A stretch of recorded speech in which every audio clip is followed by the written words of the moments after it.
How's it going, everybody? Long time no see. So, I've got a little species profile for you. Um, I always say this, but it's one of my favorite creatures. Arguably my favorite, if I can focus on them, favorite frog we have here in Missouri and a large portion of the United States. I think actually up into Canada as well. I don't know if they do go as far south then as Mexico. I don't think so. But the gray tree frog. In this case, Hyla versicolor. There's another species, Hyla crissa something, which I'll have to just spell out in the description because it's long and fancy and I haven't memorized it yet. They look pretty much identical. Oh, by the way, there's two of them here. But the primary way to tell them apart is actually their calls. This species, versicolor, has a call which goes something along the lines of, whereas the other one, it's a bit raspier. The beats of the call are much, much closer together.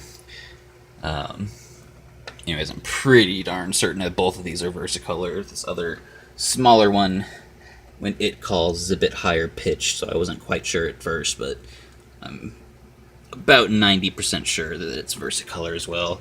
I'll get a better shot of them here in a second. These two are actually, I've decided to take in and make pets, which I really tend to not encourage taking in wild animals, but I've had this terrarium set up for some time now, and it's about time something got to live in it and be happy for the rest of their little lives. But yeah, so great tree frogs. This one, who I've named Derp because they're a little special at times, is about as big as they get. Pudge is this other one. Let's scoop around here. Was sitting here anxiously waiting for me to give him more roaches. He's very quickly learned that this is where food appears. But yeah, like I said, arguably my favorite frog species that we have here. They're friggin' adorable. Let's see, so yeah, Derp. Let's see if I can actually get a hold of them.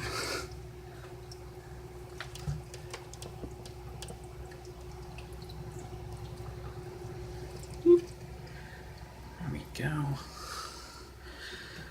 No. There we go. Yeah, Derp here is about as big as they get. The females do get bigger than the males, so the full-sized one will be a bit bigger than this. Little adorable frogs. Of course, now I'm realizing that with just one hand, I'm gonna have a hard time showing you one of their more interesting features. Get on the glass, buddy. There we go. Kick the light on.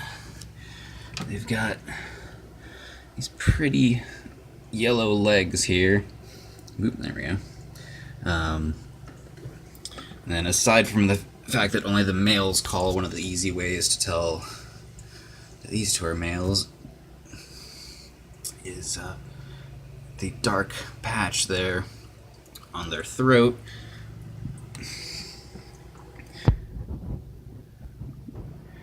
Just not having a good time with focus right now. But yeah. Like I said, they're a tree frog species, so obviously they tend to live in trees. Pudge running away. Apparently they really like birch trees. Their natural camouflage lends itself very well to that environment, but pretty much any deciduous trees they'll hang out in a lot. This time of year, you can hear them calling pretty well every night, especially though if it's storming or just raining out in general.